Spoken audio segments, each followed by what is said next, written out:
솔직히 고백하겠습니다. 저도 목사지만 통장 잔액이 8만 원일 때가 있었습니다.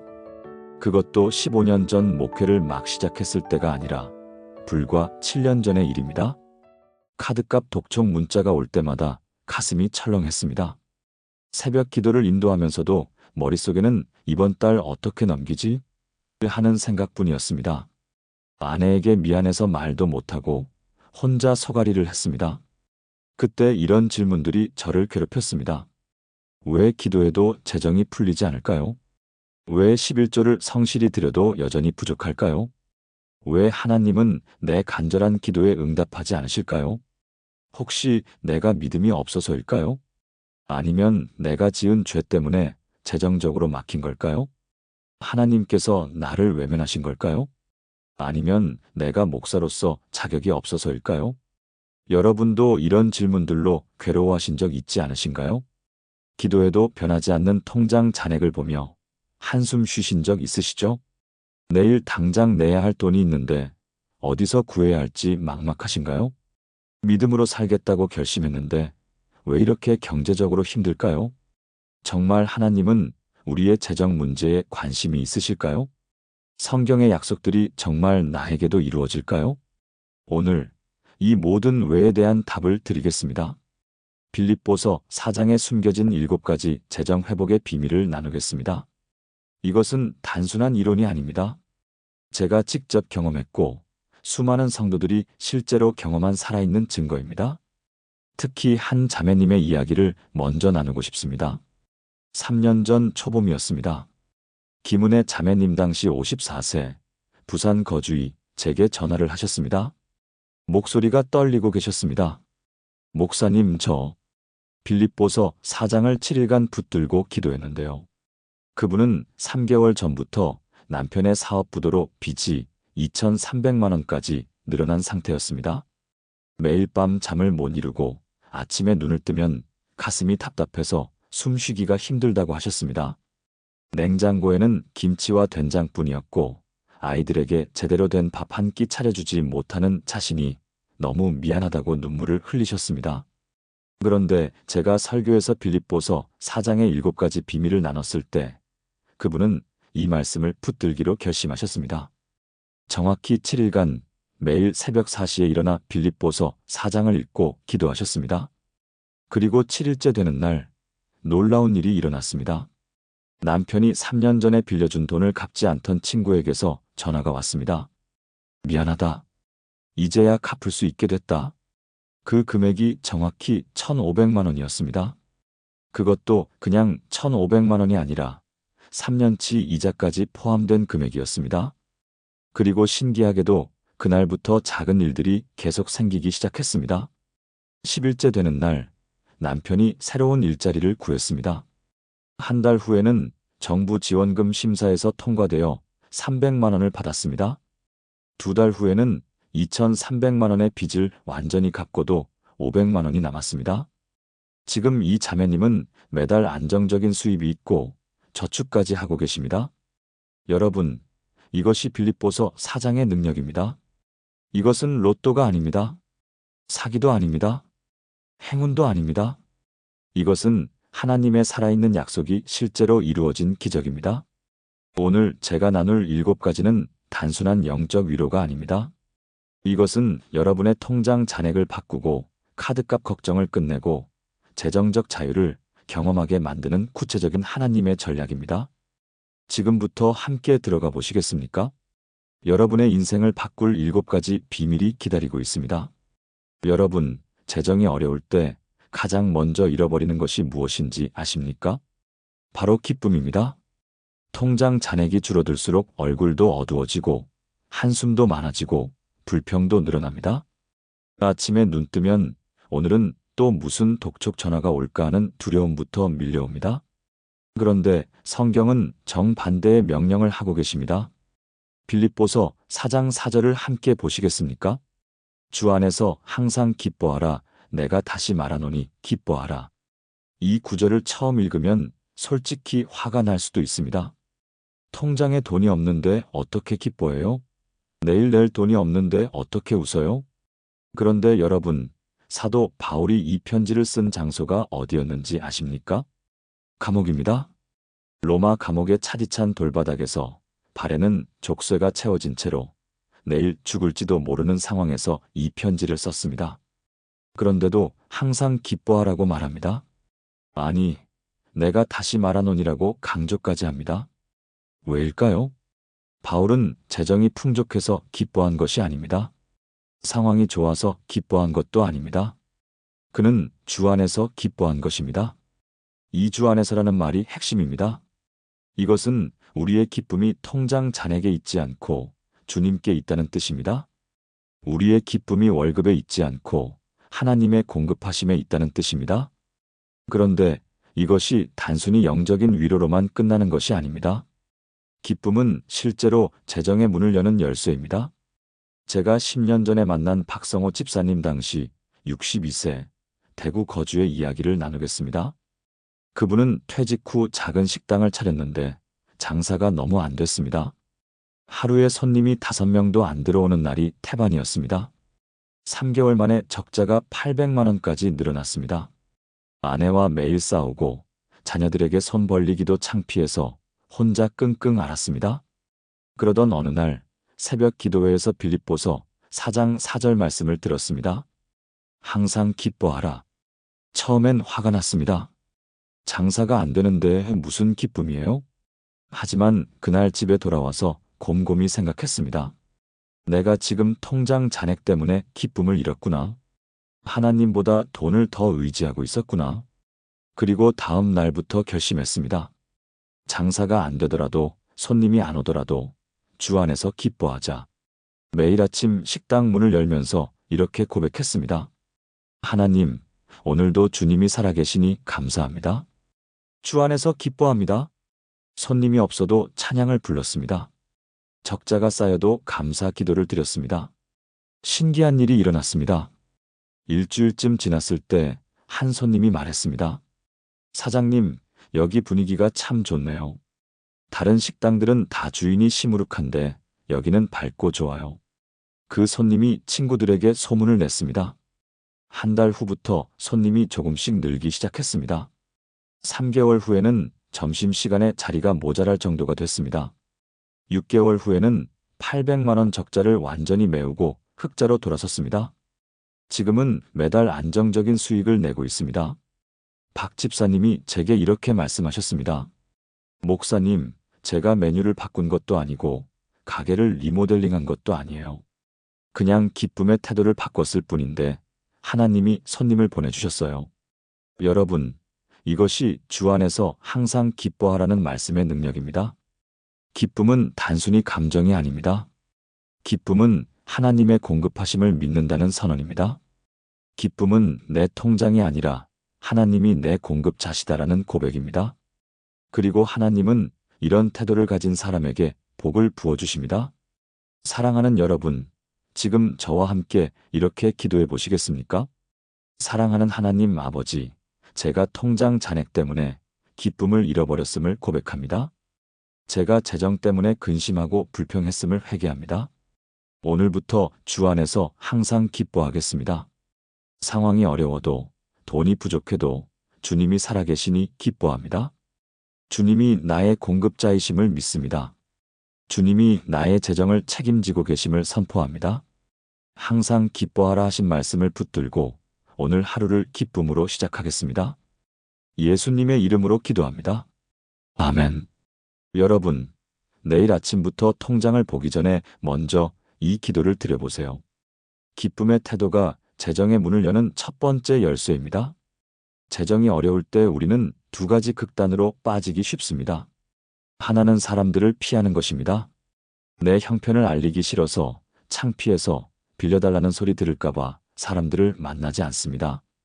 다른 하나는 사람들에게 공격적으로 변하는 것입니다. 재정 스트레스 때문에 짜증이 늘고 말투가 거칠어지고 관계가 깨집니다. 그런데 빌립보서 4장 5절은 놀라운 명령을 합니다. 너희 온유함을 모든 사람에게 알게 하라. 주께서 가까우시니라. 온유함을 모든 사람에게 알게 하라. 이게 무슨 뜻일까요? 온유함이란 부드럽고 겸손한 태도를 말합니다. 상대방을 존중하고 친절하게 대하고 섬기는 마음을 말합니다. 그런데 재정이 어려울 때 이런 태도를 유지하기가 얼마나 어렵습니까? 배가 고프면 짜증이 나고 돈이 없으면 여유가 없어집니다. 하지만 성경은 이렇게 말합니다. 주께서 가까우시니라. 이 말씀의 의미가 무엇일까요? 주님이 가까이 계신다는 것은 주님이 우리의 모든 상황을 보고 계신다는 뜻입니다. 주님이 우리의 필요를 아신다는 뜻입니다. 그리고 주님은 우리가 온유한 태도를 유지할 때 사람을 통해서 공급해 주신다는 뜻입니다. 제가 5년 전에 만난 이순자 권사님 당시 58세 인천 거주의 이야기를 나누겠습니다. 그분은 남편이 병으로 쓰러진 후 혼자 생계를 책임져야 했습니다. 파트타임으로 청소 일을 하면서 병원비와 생활비를 감당했는데 매달 50만 원씩 부족했습니다. 몸도 힘들고 마음도 힘들었지만 그분은 한 가지를 놓치지 않았습니다. 바로 온유함이었습니다. 청소 일을 하면서도 항상 미소를 잃지 않았습니다. 동료들에게 친절했고 고객들에게 정성을 다했습니다. 힘들어도 불평하지 않고 어려워도 감사했습니다. 어느 날 한 고객이 이순자 권사님에게 물었습니다. 권사님, 어떻게 그렇게 항상 밝으세요? 청소 일이 힘들지 않으세요? 권사님이 대답했습니다. 힘들죠. 하지만 주님이 가까이 계시니까 감사해요. 그 고객이 깊은 감동을 받았습니다. 그리고 일주일 후 그 고객이 권사님을 다시 찾아왔습니다. 권사님, 제가 작은 회사를 운영하는데 청소관리 담당자가 필요해요. 권사님이 우리 회사에 와서 일해 주실 수 있으세요? 월급은 지금보다 2배로 드릴게요. 그렇게 해서 이순자 권사님은 새로운 직장을 얻었습니다. 월급이 2배가 되면서 병원비와 생활비를 충분히 감당할 수 있게 됐습니다. 그리고 더 놀라운 일이 있었습니다. 그 회사 사장님이 남편의 병원비 중 300만 원을 지원해 주셨습니다. 권사님 같은 분이 우리 회사에 와주셔서 너무 감사해요. 이건 작은 성의입니다. 여러분, 이것이 온유함의 능력입니다. 하나님은 우리가 온유함을 유지할 때 사람을 통해서 기적 같은 공급을 하십니다.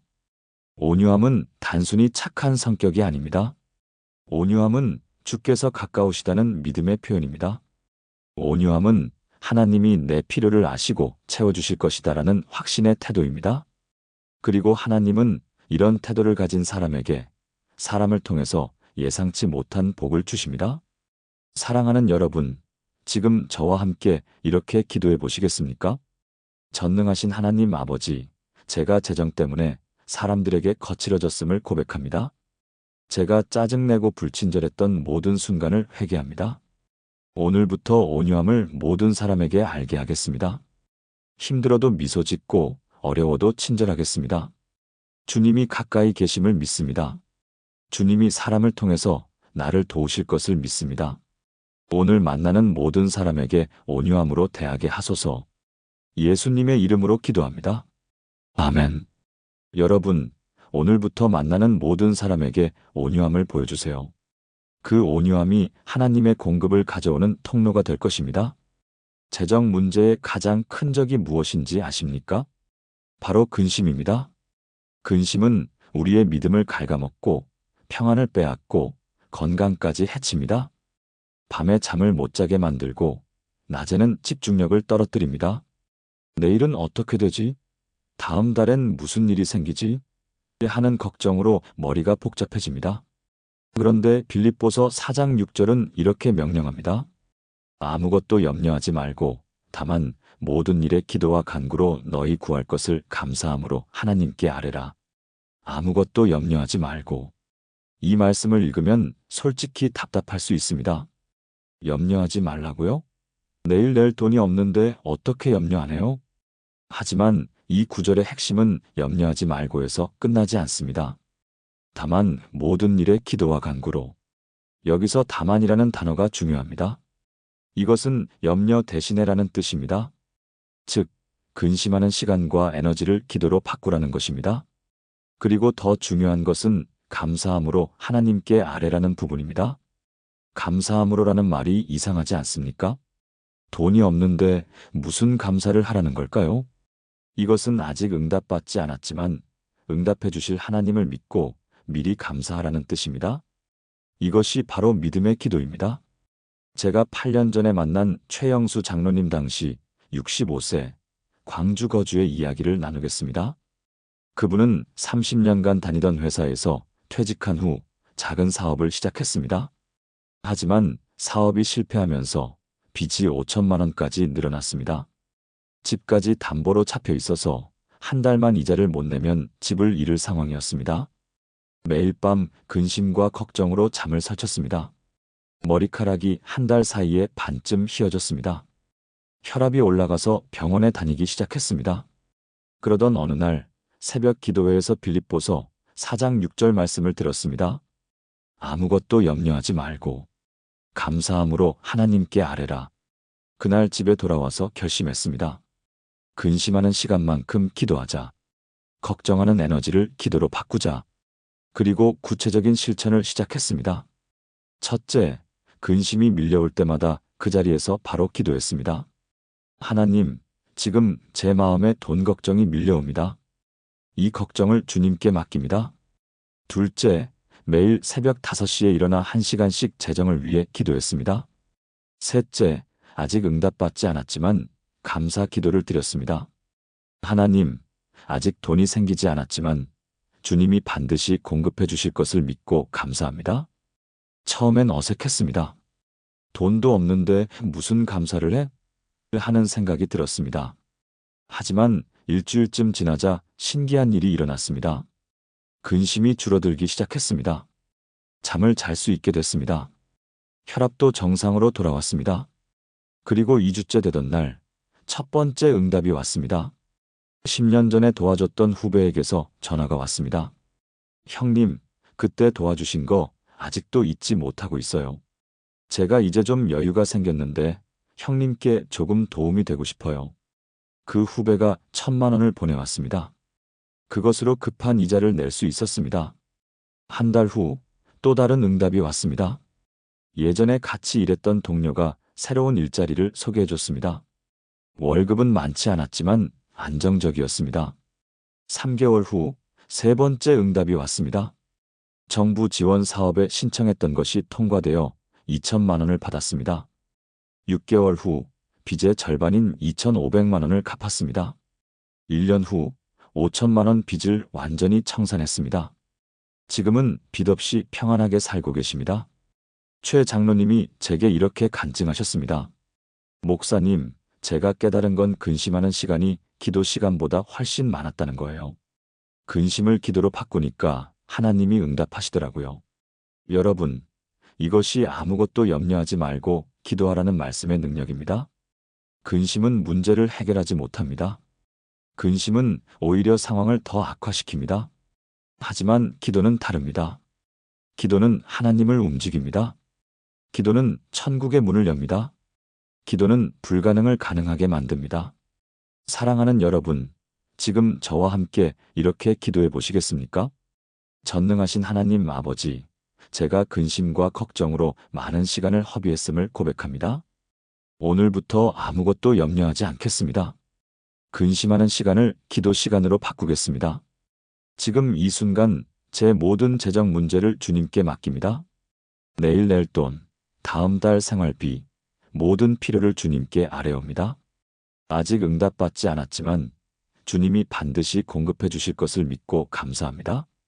주님의 때에 주님의 방법으로 채워주실 것을 신뢰합니다.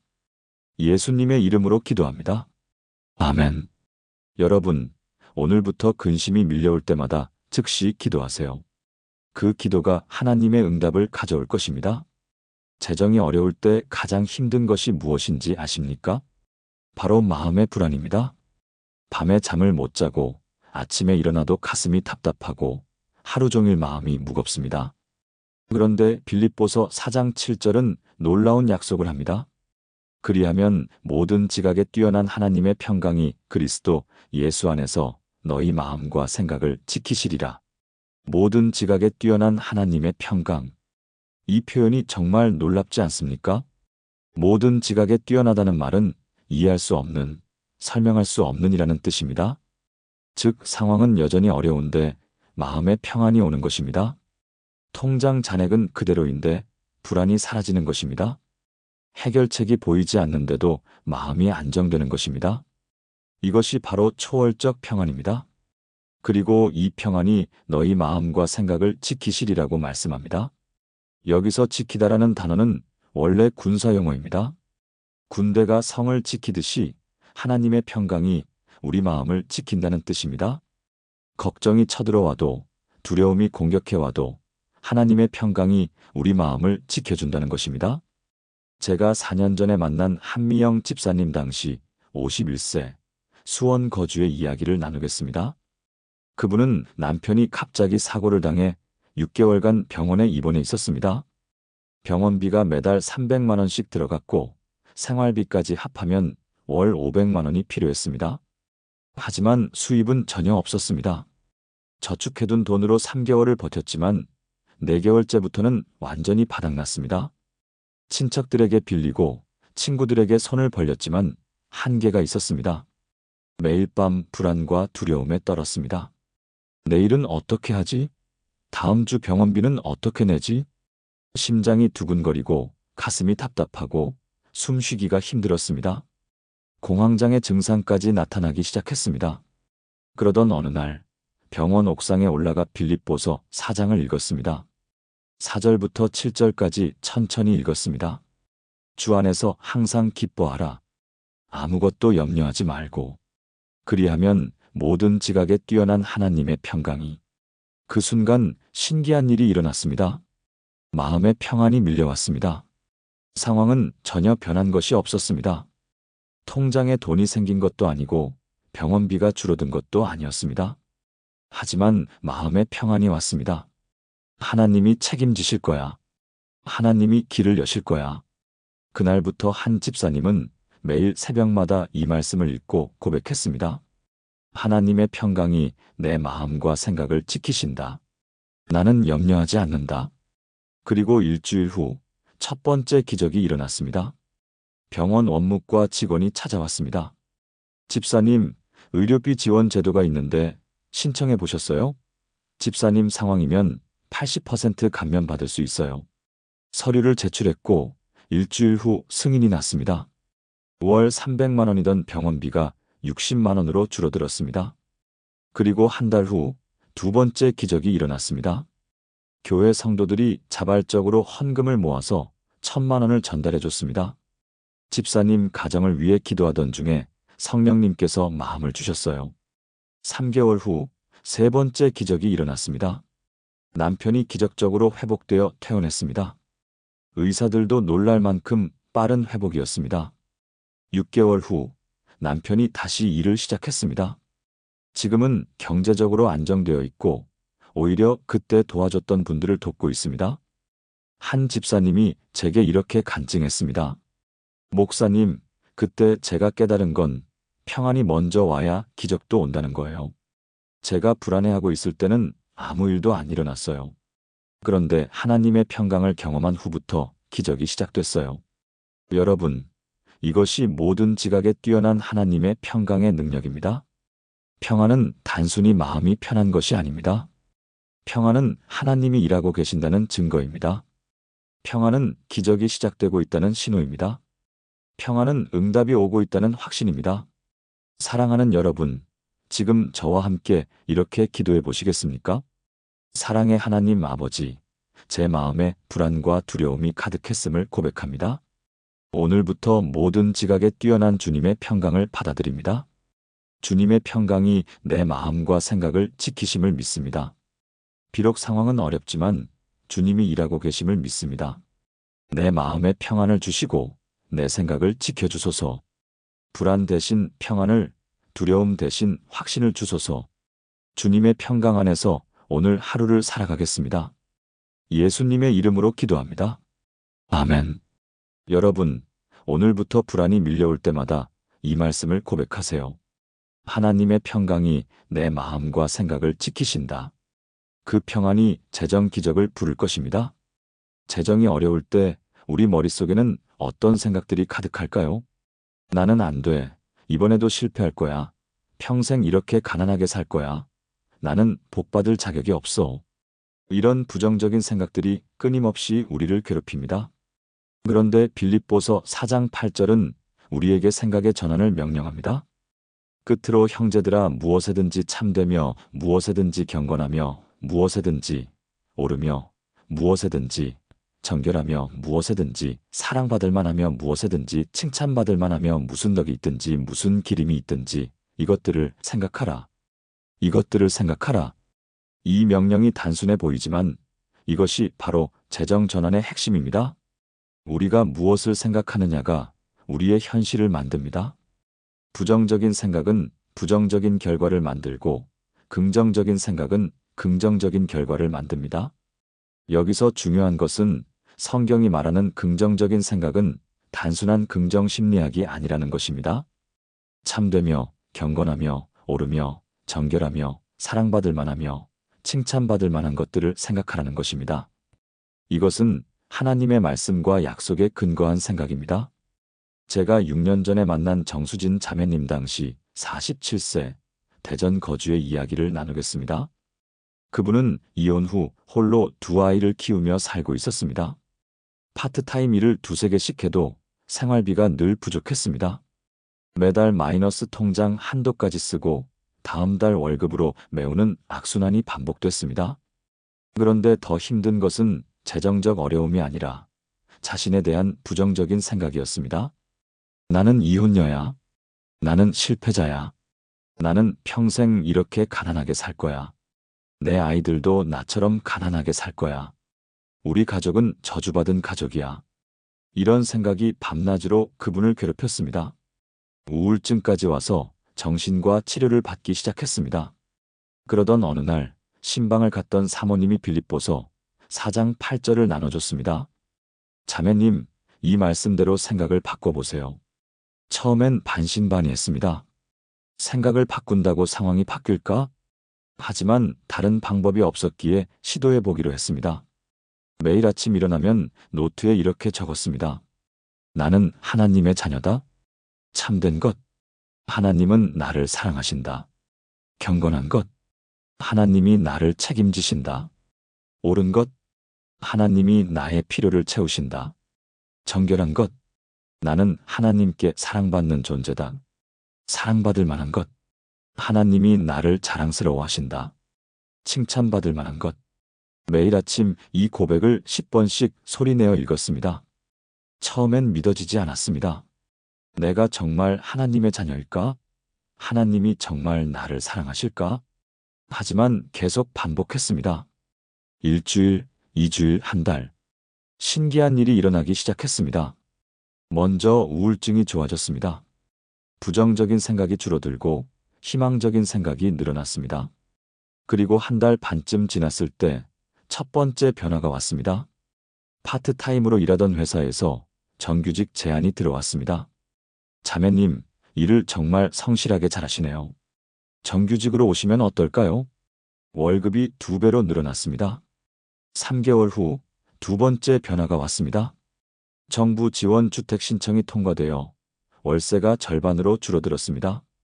6개월 후 세 번째 변화가 왔습니다. 큰아이가 장학금을 받게 되어 학원비 부담이 없어졌습니다. 1년 후 마이너스 통장을 완전히 정리하고 저축을 시작했습니다. 2년 후 작은 전셋집이지만 내 집을 마련했습니다. 지금은 경제적으로 안정되어 있고 오히려 어려운 이웃을 돕고 있습니다. 정 자매님이 제게 이렇게 간증했습니다. 목사님, 제가 깨달은 건 생각이 바뀌니까 행동이 바뀌고 행동이 바뀌니까 현실이 바뀌더라고요. 그리고 무엇보다 하나님이 일하실 수 있는 마음의 공간이 생긴 것 같아요. 여러분, 이것이 이것들을 생각하라는 말씀의 능력입니다. 생각은 단순히 머릿속 활동이 아닙니다. 생각은 우리의 미래를 만드는 씨앗입니다. 생각은 하나님이 일하시는 통로입니다. 생각은 재정을 바꾸는 출발점입니다. 사랑하는 여러분, 지금 저와 함께 이렇게 기도해 보시겠습니까? 전능하신 하나님 아버지, 제가 부정적인 생각으로 가득했음을 고백합니다. 오늘부터 참되고 경건하고 옳고 정결하고 사랑받을 만한 것들을 생각하겠습니다. 나는 하나님의 자녀입니다. 하나님은 나를 사랑하십니다. 하나님이 나를 책임지십니다. 하나님이 나의 필요를 채우십니다. 이 고백을 붙들고 오늘 하루를 살아가겠습니다. 내 생각을 주님의 말씀으로 채워주소서. 예수님의 이름으로 기도합니다. 아멘. 여러분, 오늘부터 매일 아침 이 고백을 소리내어 읽으세요. 그 생각의 전환이 재정의 전환을 만들 것입니다. 재정이 어려울 때 우리는 항상 더를 원합니다. 더 많은 돈이 있으면, 더 좋은 직장이 있으면, 더 큰 수입이 있으면 행복할 것 같습니다. 하지만 아무리 돈이 생겨도 만족이 없습니다. 100만 원이 생기면 200만 원이 필요하고 200만 원이 생기면 500만 원이 필요합니다. 이것이 바로 만족 없는 욕망의 함정입니다. 그런데 빌립보서 4장 11절부터 12절은 놀라운 비밀을 알려줍니다. 내가 궁핍함으로 말하는 것이 아니니라. 어떠한 형편에든지 나는 자족하기를 배웠노니. 나는 비천에 처할 줄도 알고 풍부에 처할 줄도 알아. 모든 일 곧 배부름과 배고픔과 풍부와 궁핍에도 처할 줄 아는 일체의 비결을 배웠노라. 자족하기를 배웠노니. 이 자족이라는 단어가 핵심입니다. 자족이란 단순히 적은 것으로 만족한다는 의미가 아닙니다. 자족이란 하나님이 주신 것이 충분하다는 믿음입니다. 자족이란 하나님의 공급이 완벽하다는 확신입니다. 그리고 놀라운 것은 자족을 배우면 오히려 풍요가 온다는 것입니다. 왜일까요? 자족하는 사람은 불평하지 않습니다. 자족하는 사람은 탐욕에 빠지지 않습니다. 자족하는 사람은 하나님을 의지합니다. 그리고 하나님은 이런 사람에게 더 많은 것을 맡기십니다. 제가 9년 전에 만난 김철수 권사님 당시 59세 창원 거주의 이야기를 나누겠습니다. 그분은 작은 슈퍼마켓을 운영하고 있었습니다. 하루 매출이 20만 원에서 30만 원 정도로 생활하기에 빠듯했습니다. 옆집에는 대형 편의점이 생겨서 손님이 점점 줄어들고 있었습니다. 이러다가 망하는 거 아닐까 하는 두려움이 매일 밀려왔습니다. 큰 슈퍼마켓을 하는 친구를 볼 때마다 부러웠습니다. 나도 저렇게 큰 가게를 하면 얼마나 좋을까. 그러던 어느 날 구역 예배에서 빌립보서 4장 11절 12절을 나눴습니다. 어떠한 형편에든지 나는 자족하기를 배웠노니. 그날 밤 집에 돌아와서 깊이 생각했습니다. 나는 지금 자족하고 있는가? 아니면 항상 불평하고 불만족하고 있는가? 솔직히 고백하자면 항상 불만족했습니다. 왜 우리 가게는 이렇게 작을까? 왜 손님이 이렇게 적을까? 왜 돈이 이렇게 안 벌릴까? 그날부터 결심했습니다. 하나님이 주신 이 작은 가게로 자족하자. 하루 매출 20만 원이라도 감사하자. 다음 날부터 실천을 시작했습니다. 매일 아침 가게 문을 열면서 이렇게 고백했습니다. 하나님, 이 작은 가게를 주셔서 감사합니다. 오늘 주시는 매출이 얼마든지 감사하겠습니다. 손님이 한 명만 와도 진심으로 감사했습니다. 하루 매출이 15만 원밖에 안 돼도 불평하지 않았습니다. 하나님, 오늘 15만 원 주셔서 감사합니다. 이것으로도 충분합니다. 신기한 일이 일어나기 시작했습니다. 일주일쯤 지나자 단골 손님이 늘기 시작했습니다. 권사님, 여기는 항상 분위기가 좋네요. 주인이 밝으니까 물건 사는 것도 기분이 좋아요. 한 달 후 하루 매출이 30만 원을 넘기 시작했습니다. 3개월 후 매출이 50만 원으로 늘어났습니다. 6개월 후 놀라운 일이 일어났습니다. 옆집 대형 편의점이 적자로 문을 닫았습니다.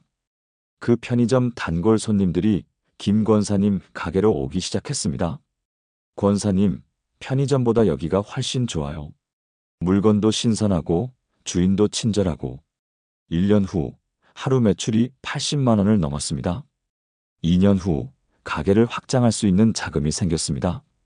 3년 후 옆 가게까지 임대해서 2배로 확장했습니다. 지금은 하루 매출이 150만 원이 넘고 직원도 2명 고용하고 있습니다. 김 권사님이 제게 이렇게 간증했습니다. 목사님, 제가 깨달은 건 자족하지 않으면 아무리 많이 벌어도 부족하고 자족하면 적게 벌어도 넘친다는 거예요. 그리고 하나님은 자족하는 사람에게 더 많은 것을 맡기시더라고요. 여러분, 이것이 자족하기를 배웠노니라는 말씀의 능력입니다. 자족은 체념이 아닙니다. 자족은 포기가 아닙니다. 자족은 하나님이 주신 것이 완벽하다는 믿음입니다. 그리고 이 믿음을 가진 사람에게 하나님은 더 많은 것을 맡기십니다. 사랑하는 여러분, 지금 저와 함께 이렇게 기도해 보시겠습니까? 사랑하는 하나님 아버지, 제가 항상 불만족하며 더 많은 것을 원했음을 고백합니다. 오늘부터 어떠한 형편에든지 자족하기를 배우겠습니다. 하나님이 주신 것이 충분함을 믿습니다. 적게 벌어도 감사하고 많이 벌어도 교만하지 않겠습니다. 비천에 처할 줄도 알고 풍부에 처할 줄도 알겠습니다. 자족하는 마음으로 오늘 하루를 살아가게 하소서. 하나님이 주시는 모든 것에 감사하겠습니다. 예수님의 이름으로 기도합니다. 아멘. 여러분, 오늘부터 하나님이 주신 것에 자족하세요. 그 자족이 풍요의 문을 열 것입니다. 마지막으로 가장 중요한 비밀을 나누겠습니다. 재정의 모든 문제를 해결하는 궁극적인 비밀입니다. 빌립보서 4장 13절과 19절입니다. 내게 능력 주시는 자 안에서 내가 모든 것을 할 수 있느니라. 나의 하나님이 그리스도 예수 안에서 영광 가운데 그 풍성한 대로 너희 모든 쓸 것을 채우시리라. 이 두 구절이 빌립보서 4장의 정점입니다. 13절은 우리에게 능력을 주시는 분이 하나님이라는 것이고 19절은 그 하나님이 우리의 모든 필요를 채우신다는 약속입니다. 내게 능력 주시는 자 안에서 내가 모든 것을 할 수 있느니라. 이 말씀을 잘못 이해하면 안 됩니다. 이것은 내가 원하는 모든 것을 할 수 있다는 뜻이 아닙니다. 이것은 하나님이 원하시는 모든 것을 할 수 있는 능력을 주신다는 뜻입니다. 그리고 19절이 더 놀랍습니다. 나의 하나님이 너희 모든 쓸 것을 채우시리라. 여기서 모든 쓰는 것이라는 표현이 중요합니다. 이것은 우리가 원하는 모든 것이 아니라 우리에게 필요한 모든 것입니다. 하나님은 우리의 필요를 아시고 그것을 완벽하게 채우십니다. 그리고 더 놀라운 것은 영광 가운데 그 풍성한 대로라는 표현입니다. 이것은 하나님의 풍성함이 무한하다는 뜻입니다. 하나님의 창고는 바닥나지 않습니다. 하나님의 공급은 끝이 없습니다. 제가 2년 전에 만난 이영애 집사님 당시 56세, 울산 거주의 이야기로 마무리하겠습니다. 그분은 남편과 함께 작은 식당을 운영하고 있었습니다. 코로나19로 인해 손님이 끊기면서 빚이 3천만 원까지 늘어났습니다. 은행 대출 이자만 매달 150만 원이었습니다. 식당 월세가 200만 원, 생활비가 100만 원, 총 450만 원이 필요한데 수입은 100만 원밖에 안 됐습니다. 매달 350만 원씩 적자가 쌓여갔습니다. 정말 절망적이었습니다. 이제 다 끝났구나 하는 생각뿐이었습니다. 그러던 어느 날 교회 새벽 기도회에서 빌립보서 4장 전체를 함께 읽었습니다. 4절부터 19절까지 천천히 큰 소리로 읽었습니다. 19절을 읽을 때 눈물이 쏟아졌습니다. 나의 하나님이 그리스도 예수 안에서 영광 가운데 그 풍성한 대로 너희 모든 쓸 것을 채우시리라. 하나님이 내 모든 쓸 것을 채우신다. 그날부터 이 집사님은 결심했습니다. 7가지를 다 지키자. 7일간 붙들고 기도하자. 첫째 날 주 안에서 기뻐하며 가게 문을 열었습니다. 둘째 날 손님들에게 온유하게 대했습니다. 셋째 날 근심을 기도로 바꿨습니다. 넷째 날 하나님의 평강을 경험했습니다. 다섯째 날 부정적인 생각을 긍정적인 고백으로 바꿨습니다. 여섯째 날 현재 상황에 자족했습니다. 일곱째 날 내게 능력 주시는 자 안에서 모든 것을 할 수 있다고 고백했습니다. 그리고 정확히 7일째 되는 날 첫 번째 기적이 일어났습니다. 10년 전에 도와줬던 선배에게서 전화가 왔습니다. 영희야, 그때 도와준 거 아직도 못 잊어. 내가 지금 사업이 좀 잘 되는데 너희 빚 좀 도와주고 싶다.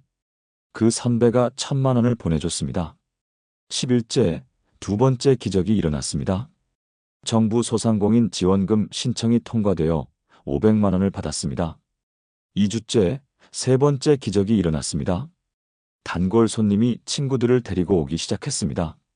사장님, 여기 음식이 정말 맛있고 분위기도 좋아요. 한 달 후 매출이 2배로 늘어났습니다. 3개월 후 월 수입이 400만 원을 넘어섰습니다. 6개월 후 빚 3천만 원을 절반으로 줄였습니다. 1년 후 빚을 완전히 갚았습니다. 2년이 지난 지금 저축까지 하고 있습니다. 그리고 가장 놀라운 것은 이 집사님이 어려운 이웃을 돕는 사역을 시작했다는 것입니다. 목사님, 제가 받은 은혜를 나눠야죠. 하나님이 저를 풍성하게 하신 건 다른 사람을 돕기 위해서라는 걸 알았어요. 여러분, 이것이 나의 하나님이 너희 모든 쓸 것을 채우시리라는 말씀의 능력입니다. 하나님은 우리의 필요를 아십니다. 하나님은 우리의 상황을 보고 계십니다. 하나님은 영광 가운데 그 풍성한 대로 채우십니다. 그리고 우리를 통해 다른 사람을 축복하십니다. 사랑하는 여러분, 지금 저와 함께 이렇게 기도해 보시겠습니까? 전능하신 하나님 아버지, 내게 능력 주시는 자가 주님이심을 고백합니다. 주님 안에서 나는 모든 것을 할 수 있습니다. 나의 하나님이 그리스도 예수 안에서 영광 가운데 그 풍성한 대로 나의 모든 쓸 것을 채우심을 믿습니다. 내일 낼 돈, 다음 달 생활비, 모든 필요를 주님이 채우실 것을 선포합니다. 주님의 풍성함은 무한하고 주님의 공급은 끝이 없습니다. 내 통장이 아니라 주님이 나의 공급자이심을 믿습니다. 오늘부터 이 믿음으로 살아가겠습니다. 예수님의 이름으로 기도합니다. 아멘. 여러분, 이 말씀을 매일 고백하세요. 하나님이 여러분의 모든 필요를 채우실 것입니다. 지금까지 나눈 7가지 말씀을 하나의 기도로 드리겠습니다. 사랑하는 여러분, 함께 기도하시겠습니까? 전능하신 하나님 아버지, 오늘 이 시간 빌립보서 4장의 놀라운 약속들을 주셔서 감사합니다. 주 안에서 항상 기뻐하라 하시고 온유함을 모든 사람에게 알게 하라 하시고 아무것도 염려하지 말고 기도하라 하시고 모든 지각에 뛰어난 평강으로 우리를 지키시고 참되고 경건한 것들을 생각하게 하시고 자족하기를 배우게 하시고 우리에게 능력 주시며 모든 쓸 것을 채우신다고 약속하신 주님을 찬양합니다. 저는 고백합니다. 주 안에서 항상 기뻐하며 통장 잔액이 아니라 주님을 바라봅니다. 온유함을 모든 사람에게 알게 하며 사람을 통한 하나님의 공급을 기대합니다. 아무것도 염려하지 않고 모든 것을 기도로 아뢰며 감사함으로 응답을 기다립니다. 모든 지각에 뛰어난 하나님의 평강이 내 마음과 생각을 지키심을 믿습니다. 참되고 경건하고 옳고 정결하고 사랑받을 만한 것들을 생각하며 부정적인 생각을 주님의 말씀으로 바꿉니다. 어떠한 형편에든지 자족하기를 배우며 하나님이 주신 것이 완벽함을 믿습니다. 내게 능력 주시는 자 안에서 모든 것을 할 수 있으며 나의 하나님이 영광 가운데 그 풍성한 대로 나의 모든 쓸 것을 채우심을 선포합니다. 오늘부터 저와 제 가족이 매일 이 말씀을 붙들고 7일간 기도하게 하소서. 이 말씀이 우리 집의 재정 회복의 기초가 되게 하시고 우리 삶의 고백이 되게 하소서. 불안 대신 평안을, 근심 대신 기쁨을, 궁핍 대신 풍요를 주소서. 우리의 통장을 채우시고 우리의 빚을 갚게 하시며 우리의 미래를 밝히소서. 그리하여 우리도 다른 이웃을 도울 수 있는 축복의 통로가 되게 하소서.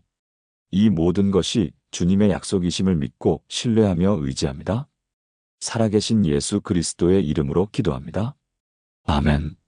사랑하는 성도 여러분, 지금까지 빌립보서 4장에 숨겨진 7가지 재정 회복의 비밀을 함께 나눴습니다. 첫째, 기쁨의 태도가 재정의 문을 엽니다. 둘째, 온유함이 사람을 통한 공급을 가져옵니다. 셋째, 근심을 기도로 바꾸면 응답이 옵니다. 넷째, 초월적 평안이 재정 기적을 부릅니다. 다섯째, 생각의 전환이 재정의 전환을 만듭니다. 여섯째, 자족의 비밀이 풍요의 문을 엽니다. 일곱째, 능력 주시는 하나님이 모든 것을 채우십니다. 이 7가지는 단순한 이론이 아닙니다. 이것은 실제로 수많은 성도들이 경험한 살아있는 진리입니다. 김은혜 자매님이 7일 만에 1,500만 원을 받고 빚을 갚았습니다. 박성호 집사님이 기쁨의 태도로 식당을 살렸습니다. 이순자 권사님이 온유함으로 새 직장을 얻었습니다. 최영수 장로님이 기도로 5천만 원 빚을 청산했습니다. 한미영 집사님이 평안 안에서 기적을 경험했습니다. 정수진 자매님이 생각을 바꿔 우울증을 이기고 집을 마련했습니다. 김철수 권사님이 자적으로 가게를 2배로 확장했습니다. 이영애 집사님이 7일간 붙들고 기도해서 3천만 원 빚을 갚았습니다. 이 모든 것이 빌립보서 4장의 능력입니다. 여러분도 오늘부터 이 7가지를 실천해 보시겠습니까? 7일만 붙들고 기도해 보시겠습니까? 첫째 날 주 안에서 기뻐하며 하루를 시작하세요. 둘째 날 만나는 모든 사람에게 온유함을 보이세요. 셋째 날 근심이 올 때마다 즉시 기도로 바꾸세요. 넷째 날 하나님의 평강을 경험하세요. 다섯째 날 부정적인 생각을 긍정적인 고백으로 바꾸세요. 여섯째 날 현재 상황에 자족하며 감사하세요. 일곱째 날 내게 능력 주시는 자 안에서 모든 것을 할 수 있다고 선포하세요. 여러분, 이 7일이 여러분의 인생을 바꿀 것입니다. 이 7일이 여러분의 재정을 회복시킬 것입니다. 이 7일이 여러분의 가정에 기적을 가져올 것입니다. 하나님의 약속은 변하지 않습니다. 하나님의 공급은 끝이 없습니다. 하나님의 사랑은 영원합니다. 여러분도 재정 문제로 고민하고 계신가요? 오늘부터 이 7가지를 실천하시는 분이라면 댓글에 7일 실천합니다라고 다짐해 주세요. 그리고 좋아요를 눌러주시고 이 영상을 재정 문제로 힘들어하는 분들에게 공유해 주세요. 여러분의 한 번의 공유가 누군가의 인생을 바꿀 수 있습니다. 마지막으로 여러분을 축복하며 기도합니다. 주 안에서 항상 기뻐하는 여러분이 되시고 온유함으로 사람들을 섬기는 여러분이 되시고 근심 대신 기도로 승리하는 여러분이 되시길 기도합니다. 하나님의 평강이 여러분의 마음과 생각을 지키시고 참되고 경건한 생각으로 매일을 사시며 어떠한 형편에든지 자족하는 여러분이 되시길 기도합니다.